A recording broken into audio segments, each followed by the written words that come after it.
So do you all like images? Photographer. Great.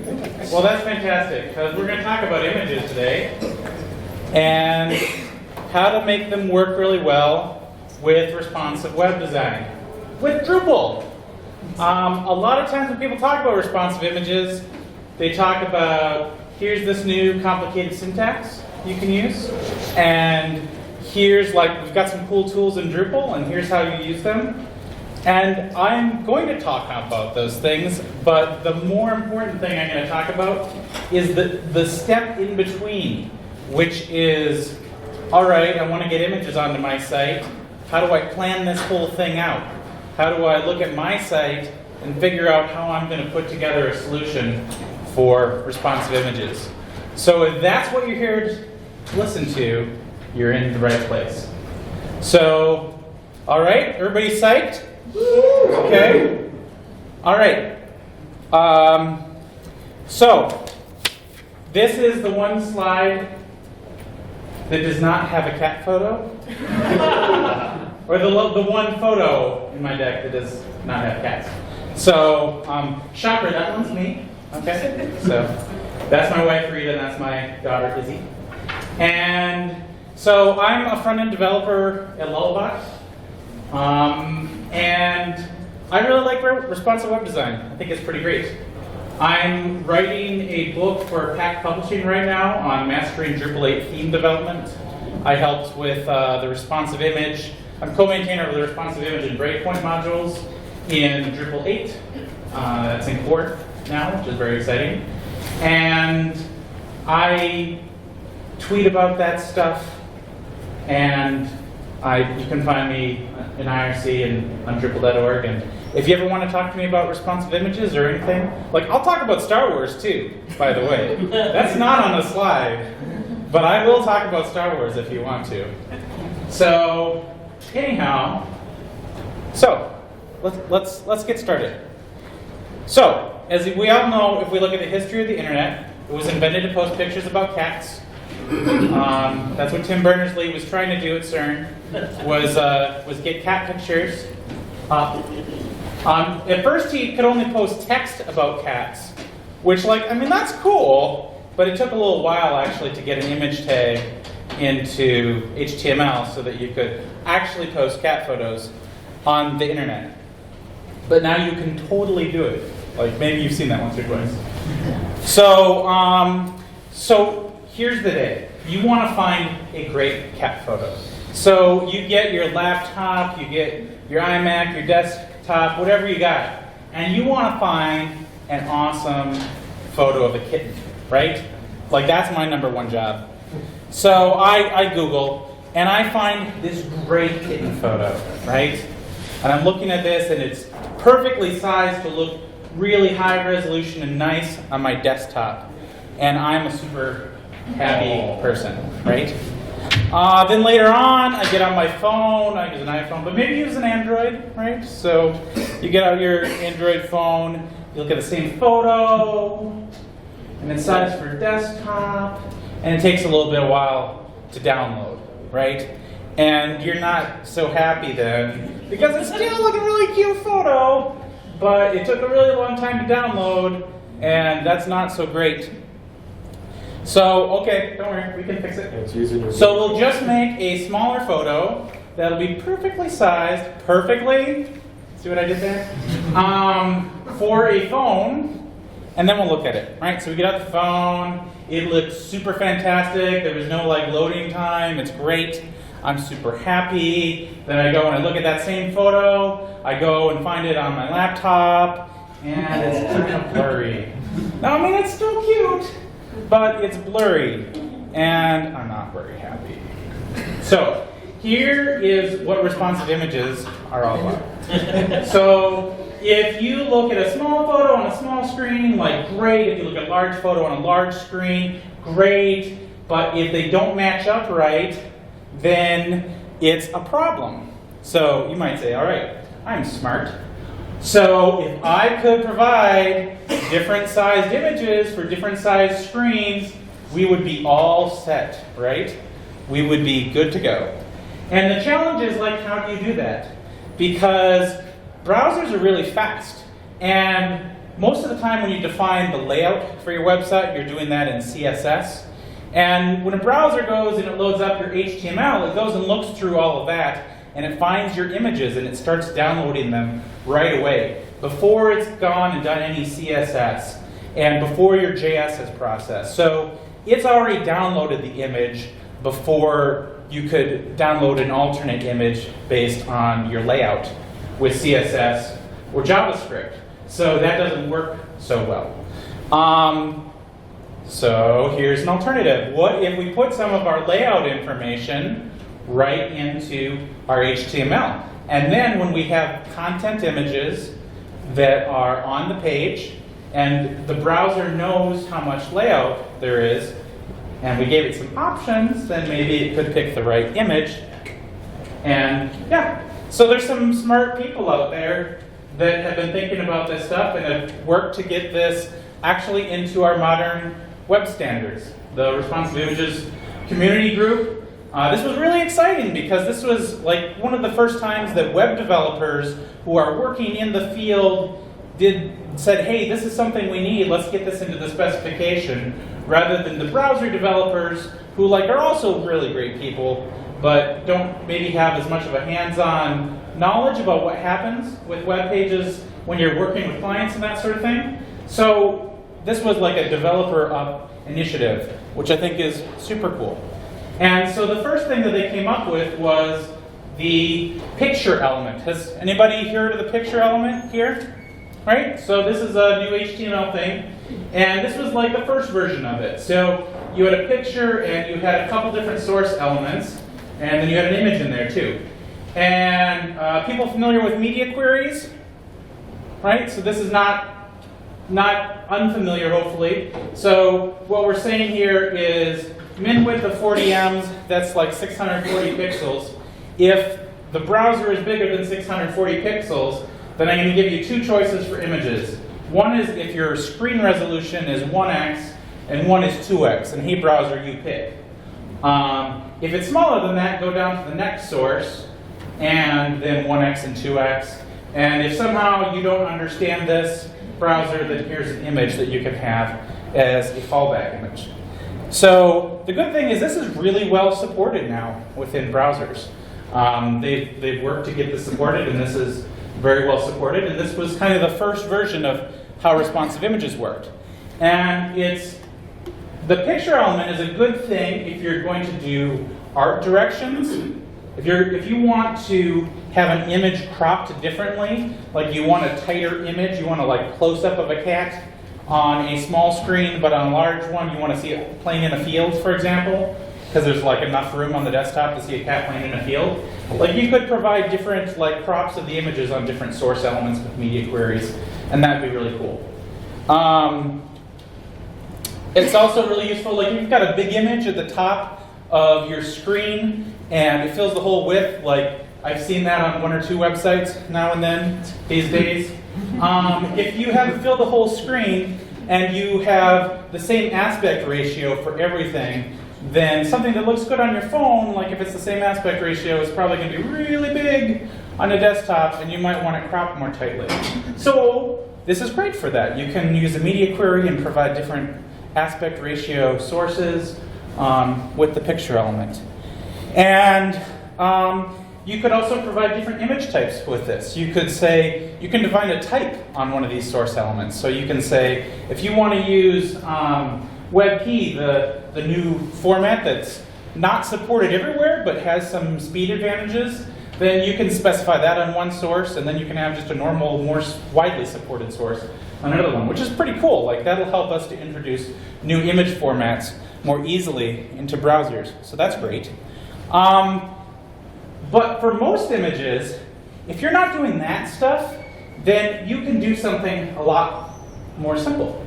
And this is kind of, as responsive images were developed, this was the new thing, the new way to do this.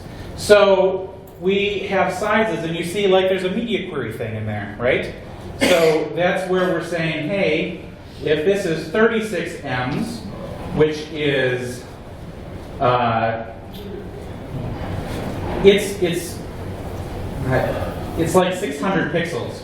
I'm trying to do math in my head and I shouldn't do that, because like that's hard.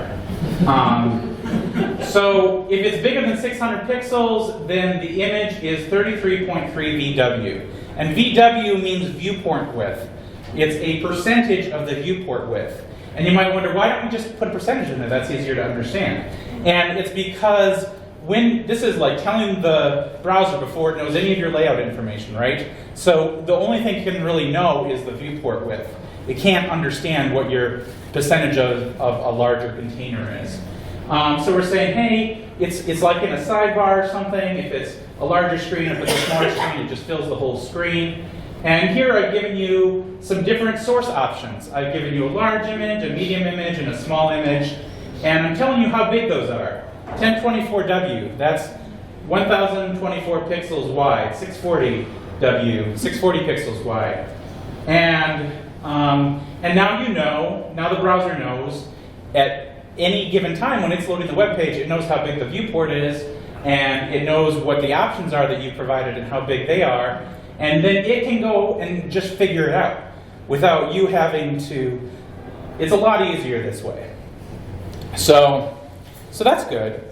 If you're worried, well, okay, but this is still sort of an emerging thing. There's this thing called Picture Fill, which is a JS script, and it's built into the Drupal solutions I'm going to talk about.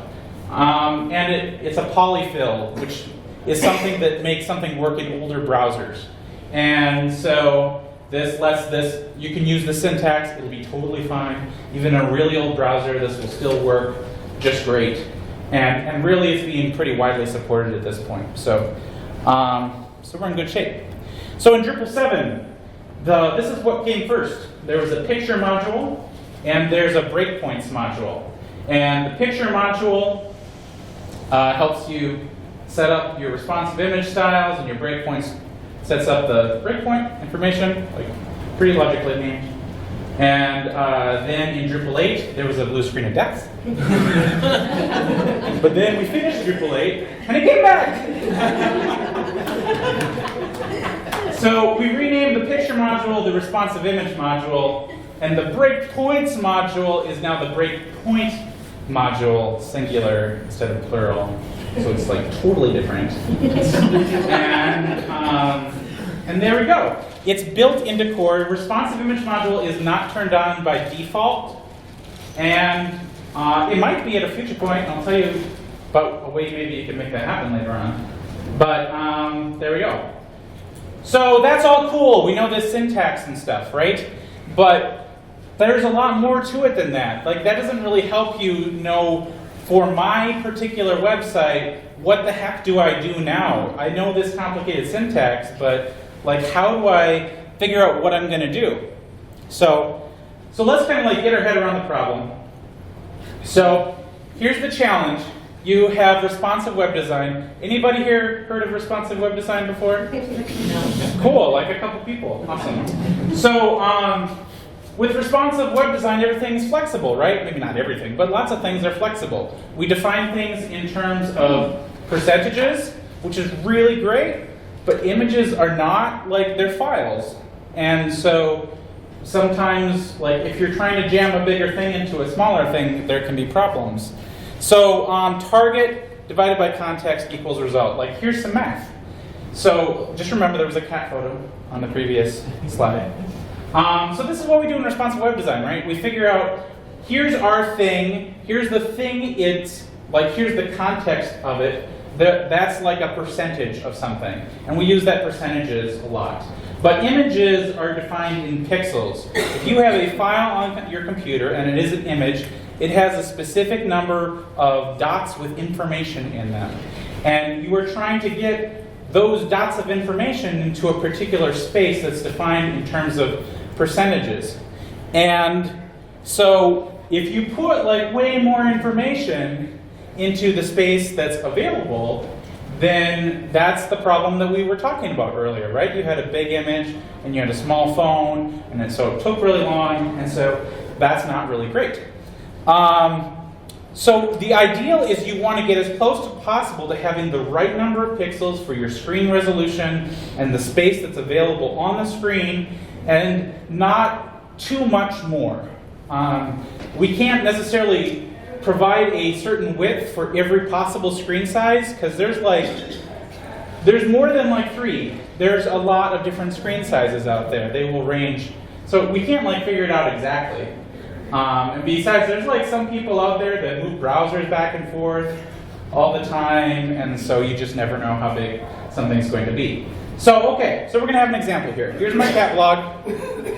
It's really great. Those are 2 totally different pictures, but that's the hero image of this great cat, and the head's a little bit different, you know, so like you learn to appreciate the nuance here and cat photoology. I don't know.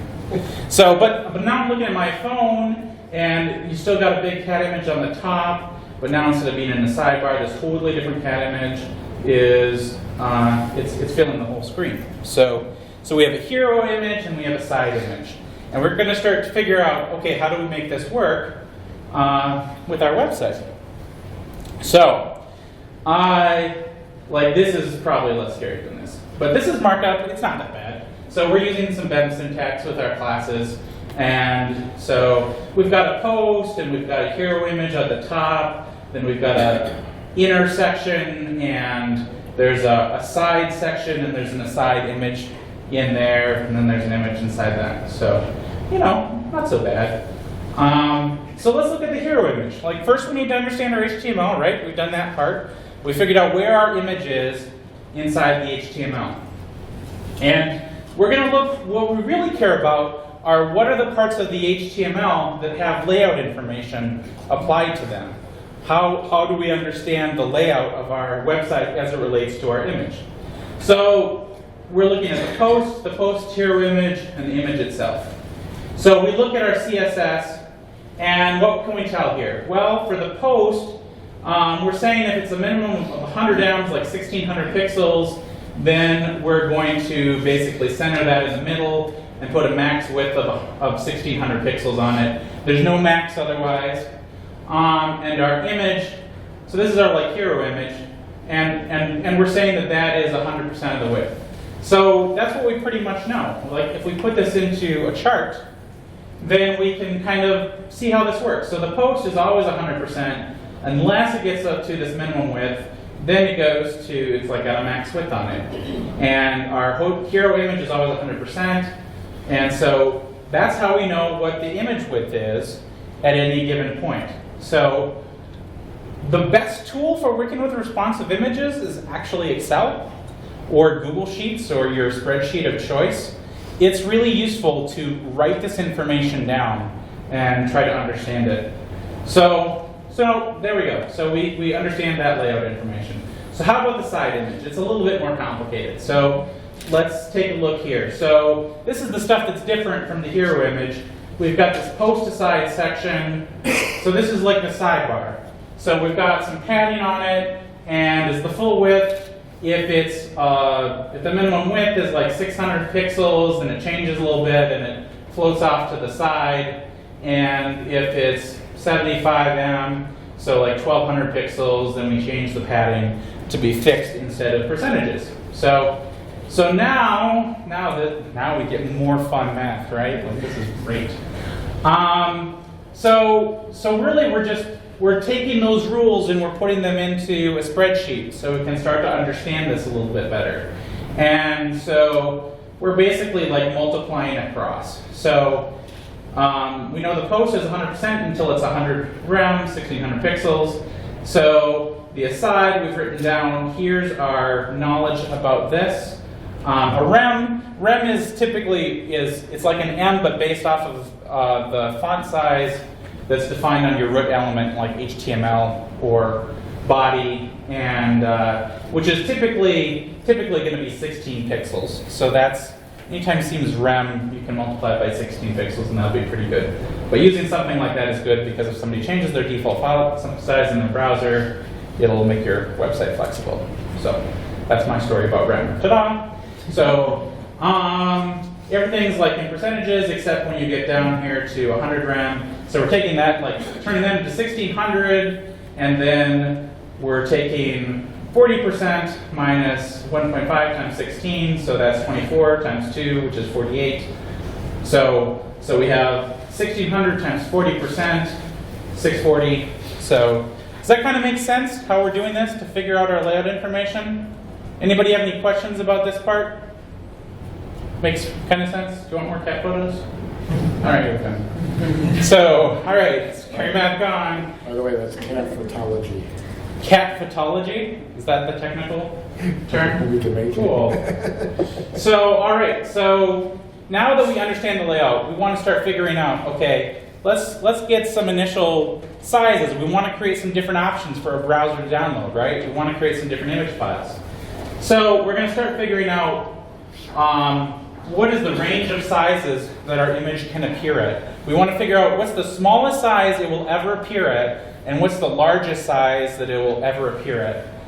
And so we figured that out. If you figure most phones are, like, the minimum is going to be 320 pixels. Maybe it's smaller than that. But even if it's a little bit smaller, 320 is, I think, an okay assumption. And then we know that for this hero image, the max it's ever going to be is 1600 pixels. This is pretty straightforward. And how do you figure out all the differences? Like, how many images do you put in between there, right? Do you put 50 variations? Do you put 2? What I like to do is what I call the rule of 25%, which is each image file I make 25% bigger in terms of width than the previous one. And that means that overall the total number of pixels, you have to multiply the width by the height, so it's 56.25% more.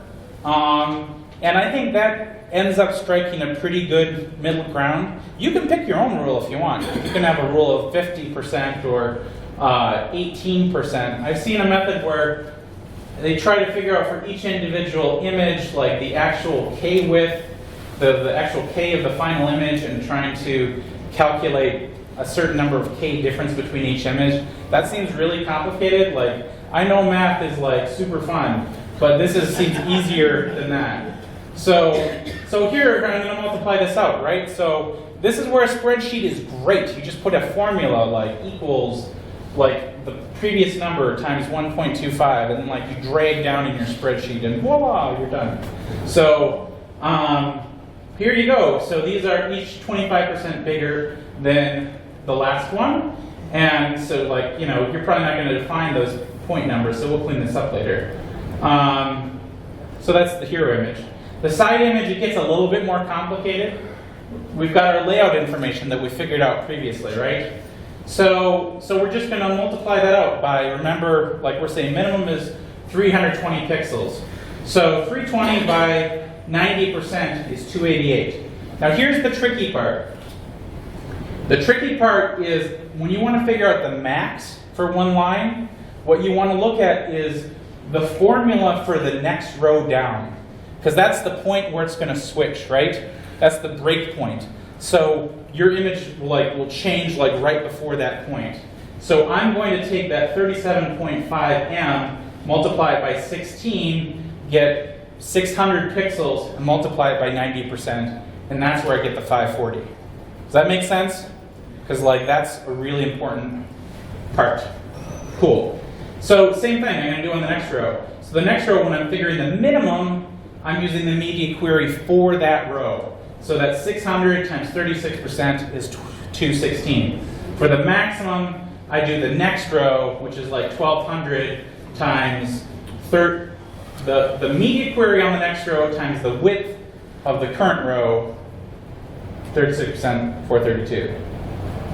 100M, 1600 pixels times the 40% minus 48 pixels is 592. 40% minus 40 pixels times 1200 is 432. Then our maximum, the maximum, we already have pixels there, so that part's easy. Does that make sense? A little bit complicated, but kind of makes sense, hopefully. Does it not make sense to anybody? It's totally fine. Anything else I can help? Any questions you have about it, Joe? What's the width telling you? The width is saying that we know that this image is this wide as in terms of, like the percent is the percent of the entire width of the layout, right? Not of the container, that's of the viewport. So that's of the total browser width. Okay. Okay? Why can't you use the default? That was the previous step that we did, where we figured out that for this side image, there was a little bit of padding on each side of the side image, right? And so that's how we got to 90%. Cool? Ready to move on? What's Yeah. 48 pixels? Is that just accounting for the padding? Yeah, that's because the padding became a fixed amount at a certain breakpoint. All right, cool. So we're going to use that rule of 25% again. And what we want to try to find is some options in between our smallest version and our biggest version, which was 288 to 592. So that's what you get. The 703 is a lot bigger than the 592. So another option is you can like divide by 1.25 from the largest amount and go down. That to me felt like a more satisfying list of options than the previous method. So your choice on which way you want to go. All right, okay, getting past some math, it's all going to be okay. So people have phones, right? Most phones are high resolution these days. They are packing twice as many pixels as like before. So if you think about, like, your browser thinks that there's 320 pixels here, but there's actually 640 dots of light across, right? Like actual physical things that can change in light. So if you pack more information into that, the browser's only going to think there's like 320 pixels of information, but you've packed in like 4 times as much information because it's like twice as wide, twice as high. And we need to account for that. We need to provide images that are twice as big if we want them to look crisp at a high resolution display. Cool? So it's the nice thing is, like, we're just doubling all the numbers. So this is our hero images. This is our previous numbers. We're just going to double them. And like we're getting to get a lot of numbers here. And I'm going to help make this not as bad. For the side images, we're going to double them. So these are all of our possible image sizes that we might want to create. But like that's getting really messy. So we're going to tidy it up and make it a lot better. So cool. So here's how I like to do this. I like to try to see, you remember with the screen resolution we were doubling things, right? So I like to look for relationships where I might be able to tweak the numbers a little bit so that they'll double up on their own. So I looked at like 400, I had that, and I was like, I've got a number that's just below twice 400. So I'm going to adjust that one up a little bit to 800. And that 625, you know, if I double that one, like 1250, that would be a little bit nicer. 976, if I move that up to 1000, that would be cool. If I just bump that 1525 up to 1600, that's twice 800. And so now, like, I don't even need that 1907 one because our max was 1600 on this. So it's a little bit like those, there's no more like decimal points and stuff like that. This is a little bit cleaned up. And then I can tidy up, you can take a look here, and I had that rule of 25%.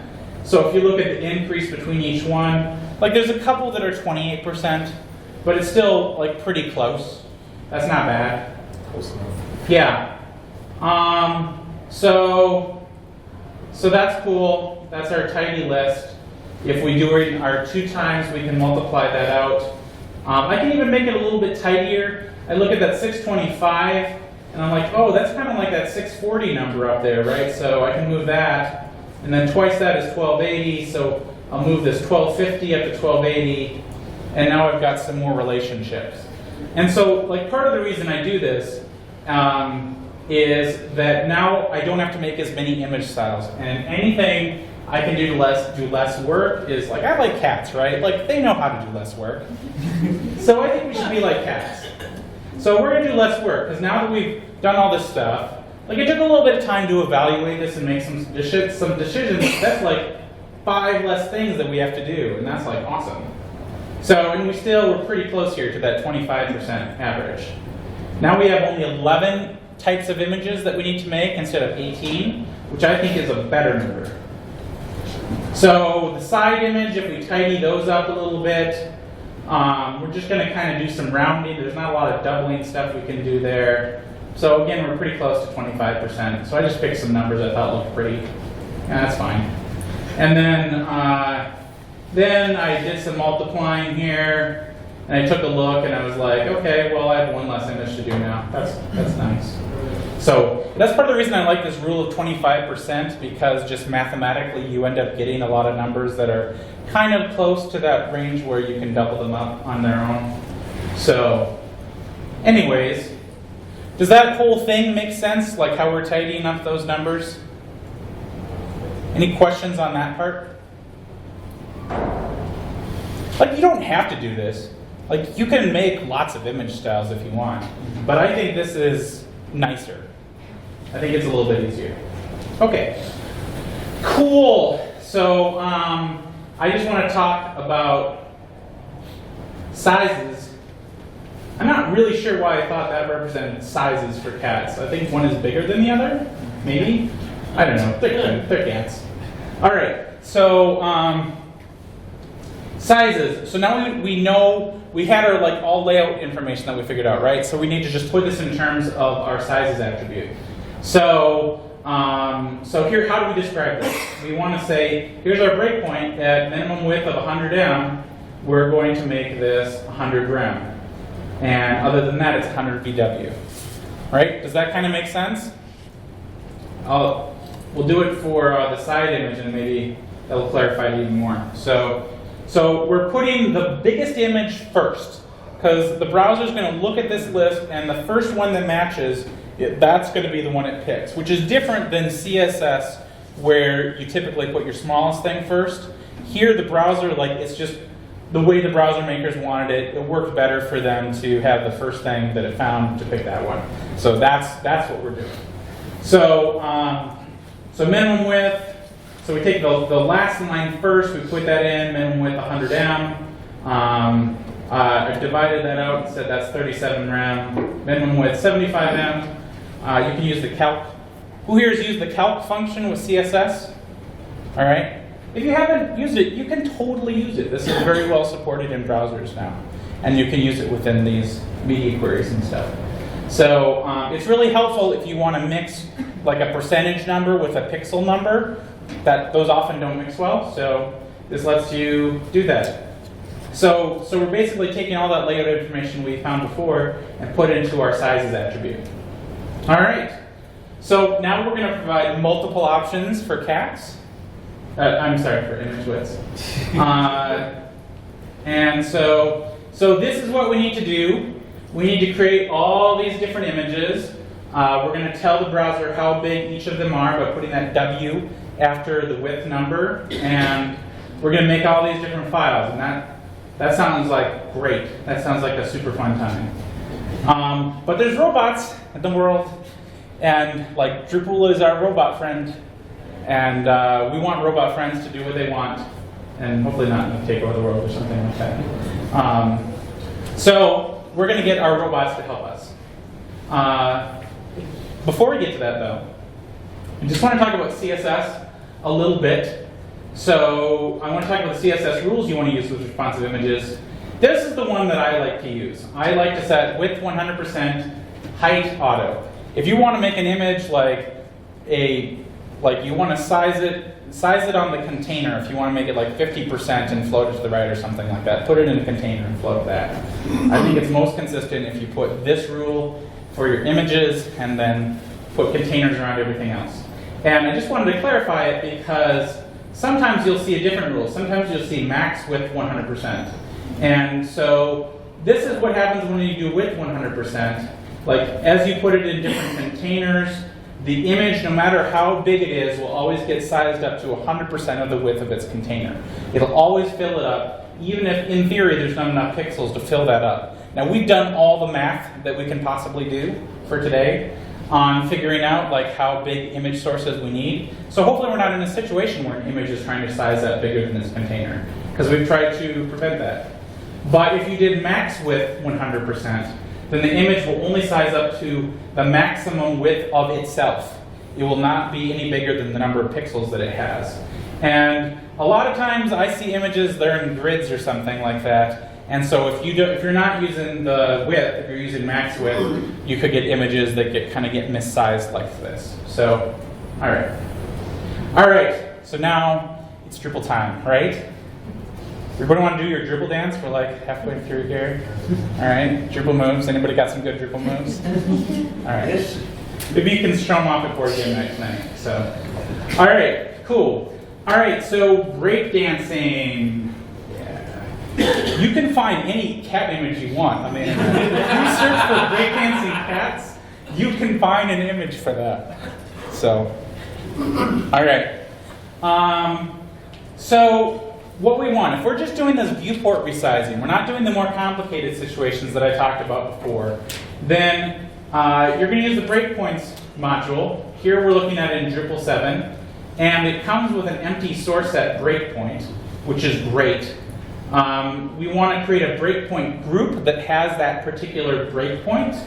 I'm just going to name that breakpoint group sizes, and I'm going to select this empty source set breakpoint. So this is under configuration and media, if you're looking for it in the interface. These slides are all posted on MidCamp site, so don't try to write down every part of the URL. You can find it, it'll be good. So you could put this into your themes.info file. You don't really need to do that in Drupal. You've got all kinds of wonderful features, stuff that you can deal with in Drupal 7, or you could use Drupal 8. So Drupal 8, you can define breakpoints within a breakpoints.yaml file within your theme. And you could define an empty breakpoint, like so, with an empty media query. And this is because we only need this one breakpoint, right? We only just need the image. We don't need more complicated stuff. So you could put that in there. But here's my special secret for today. The responsive image module has its own empty breakpoint already defined in there, and it has a breakpoint group that's already defined for you, and it's called, wait for it, responsive image. So if you go in to select a breakpoint group, you'll find one called responsive image. All right, so now we're going to get the robots to do our work. So we came up with this big list of image widths, and now we need to actually create image styles that will take our image. So, the goal is, you don't want to have to export your images 50 times from Photoshop, right? That sounds like a bad day. We're going to have Drupal do that all for us with image styles. Have people worked with image styles before? Familiar with that, right? That's a pretty common thing to do in Drupal if you're working with media. So you just have to create image styles. You have to add a style for each of those things that we created rules for. So you can come up with any name you want. I like to name my image styles that I'm using for responsive image based on here's the width of it, or if it's a rectangle, here's the width, and if I'm defining both the width and the height, I will put that width and height in the definition, and I'll put if it's square, you could call it square. I mean, a square is technically just a rectangle with the same width and height, but I think that's a better name. So, anyways,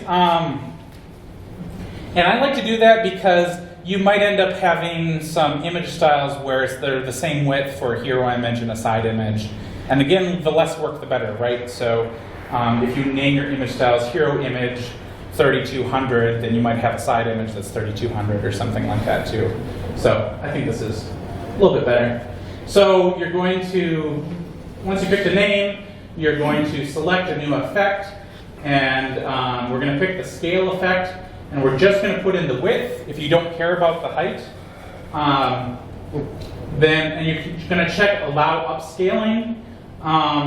Ideally, you've figured out how big your images might be, right? So if you have content editors that are uploading their images, tell them to put in the largest possible size. Just tell them to upload the biggest possible image. I mean, given your server constraints and that sort of thing. But and then Drupal will do the job of sizing it down as needed. If somebody has an image that doesn't work, the image is going to get upscaled no matter what, in the browser or whatnot. So I think it's good to turn on upscaling so that at least you're getting the image sources of the right size. It's going to be blurrier that way, but such is life. All right, so you go through and you make all of your image styles. And that takes a little bit of time, but then you're done. So now you can take a little nap. And then you can start mapping things. So this is the Drupal 7 part. What we're going to do is we're going to create what's called a picture mapping. And this is how we associate our breakpoint information with our image style information. So we're going to add a mapping, and we're going to pick a breakpoint group. We're going to pick that sizes group. And then we're going to choose to use the sizes attribute, because that's how we've been figuring all this stuff out. And we'll come back to see a little bit. I just want to show how it's different in Drupal 8. It's called a responsive image style instead of a picture mapping. We're going to name it here, and then we're going to still pick the breakpoint group. And you're going to define your fallback image style. If you think way back when to that picture thing, there's still like a default image size, and that always needs to be there. In 99% of the use cases, it won't get used. So I just pick some small image style, like maybe the smallest one that I created. It's like never going to get used pretty much, but you get to define it in Drupal 8 on the responsive image style, which is great, because in Drupal 7 you have to like define the fallback image style that you're going to use every single place in Drupal that you use that picture mapping, which is not as good. We improved that in Drupal 8, so yay. All right, so if you think back, here's the information we had for sizes, right, for the side image. So again, this is Drupal. It's pretty much the same in both. You put the sizes there, and then you put the image styles. You select them. So this is like the point that we've gotten to, right? Like I could have told you before, like just go to this page and enter a sizes attribute and an image style. But like all the work and thinking that we've done to this point is so that now you know what to put in for these things here. Yes, Larry. So you're supposed to enter the same number of comma-separated sizes as you select image styles in the same order? So the image styles, the order you select them doesn't matter. This is what's going to go into the source set attribute, Okay. right? So this is like your list of, here's all the possible sizes that this can be created at. And the sizes attribute is saying, here's the layout information that you need to choose which of these image styles is the one that you're going to display. Which of these files that is created by an image style that you're going to display. Does that make sense? I think so. All right, cool. All right, so I want you to check one last thing before you get done with doing Drupal stuff. I want you to go to configuration media, and there's this image toolkit thing, and it's JPEG quality. And so this is like, as Drupal's resizing all of its image, it's going to apply a quality level. Like in Photoshop, if you've ever done save for web, there's a percentage number in there, and the number you pick can have a really big impact on how big your image is. And our overall goal here is that we want to make really nice looking images, and we want to load them quickly. And this is one little setting that you can change that can make your images load a lot better. My recommendation is to play around with this. By default, it's like 75%. But in almost all cases, you can change that down to like 60%. And if you visually look, you'll almost never tell the difference. If this is like a glamour magazine and you really need to see every fine detail of the hairs on the head and that sort of thing, like maybe that's not going to be acceptable. But I recommend like try changing this number and seeing how it looks, because like going from 75 to 60 can make your images like half as big. It's a really big difference. So, all right. Now I want to talk about how do you make use of this, right? So we set up all this information. How do you use it in Drupal? So, field formatters. So if you've got a content type and you've got a field, you've got an image field. So this is like your hero image, for example. And so we want to select the right settings for responsive images. So we have that image. It has a format of image. And what we're changing, this is in Drupal 7, we're changing it to a format of picture. And then we're going to click on the like gear thing. And then we're going to, Then we're going to change the picture mapping. We're going to say, hey, this is a side image. And then we're going to say the fallback image style. And this is the thing, you don't have to set the fallback image style in Drupal 8. And you're selecting responsive image as the format instead of picture. So, makes sense, kind of, field formatters? You use these everywhere in Drupal. So you'll use these in views. If you're using panels, this will come up. It's basically the same interface. It might look a little bit different, but this is essentially the same thing you're going to use everywhere. So this is how you actually get your images on the site to use your responsive image stuff that you've worked so hard to get. So, who here digs into theme pre-processing functions to set images? Anybody? Yeah, Joelle. This whole section is for Joelle. So. Can you repeat that out so we can? Yeah. So in Drupal 7, if you had some weird use case where there wasn't a place where you could use a field formatter, and you actually had to manually in a pre-process function set up a render array with a responsive image, like if you ever need to do this, I guarantee you, reference this slide because you don't want to have to figure this out on your own. It's really complicated and a pain, but this is how you would do it. So just put that in the back of your brain if you ever need it.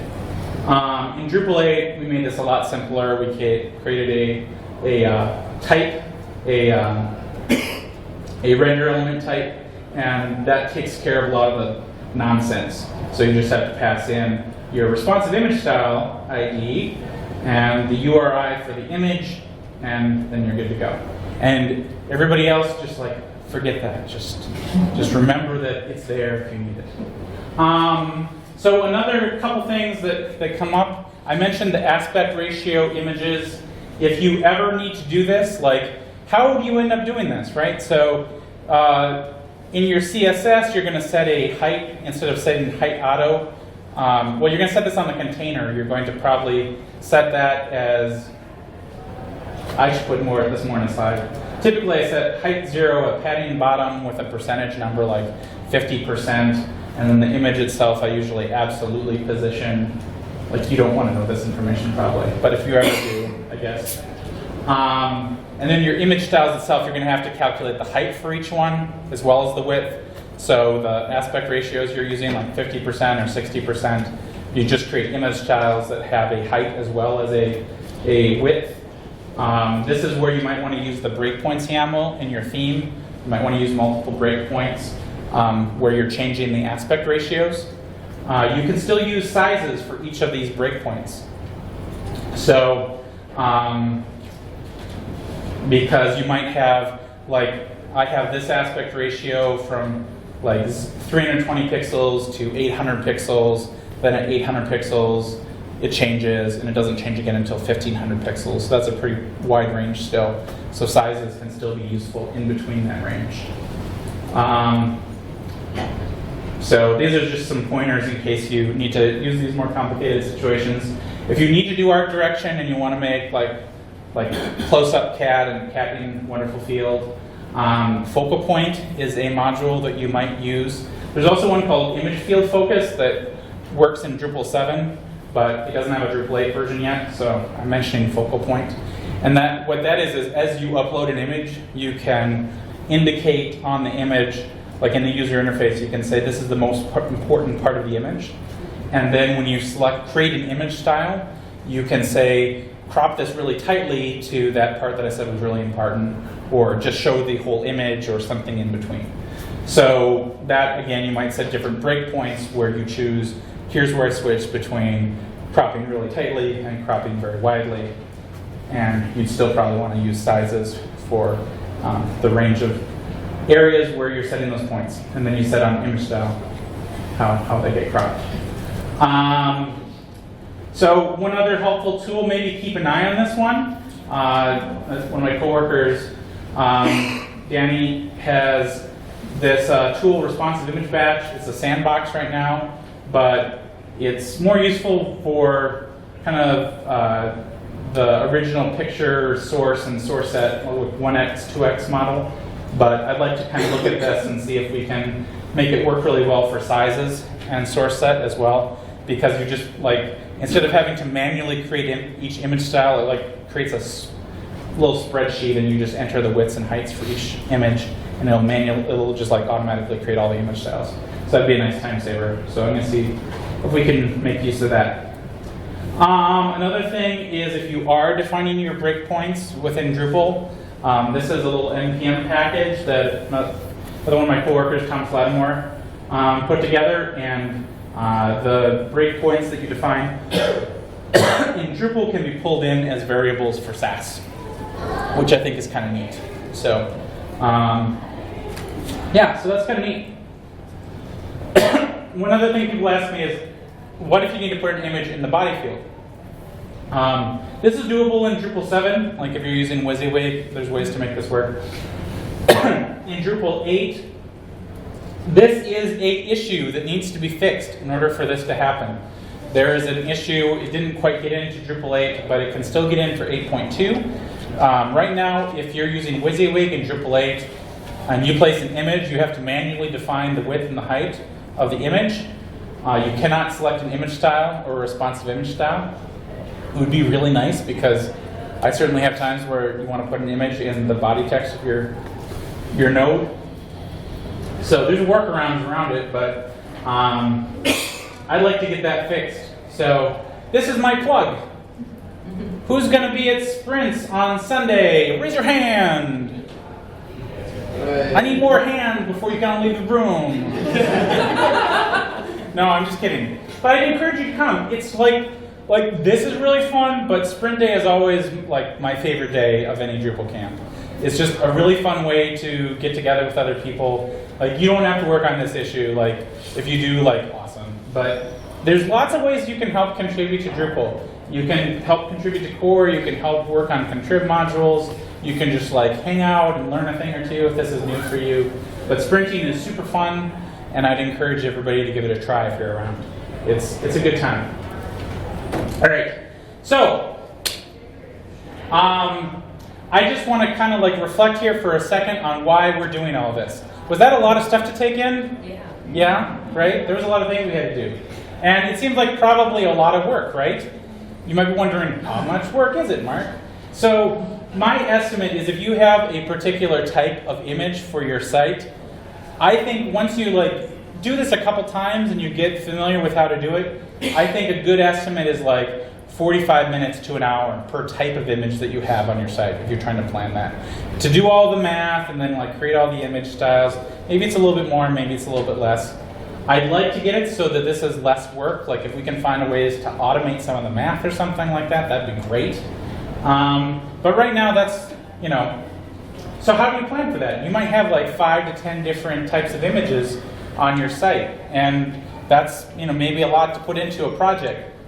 But I think it's worth it, because the goal here is like we want people, we make websites because we want to communicate with people, right? Or we want them to do something.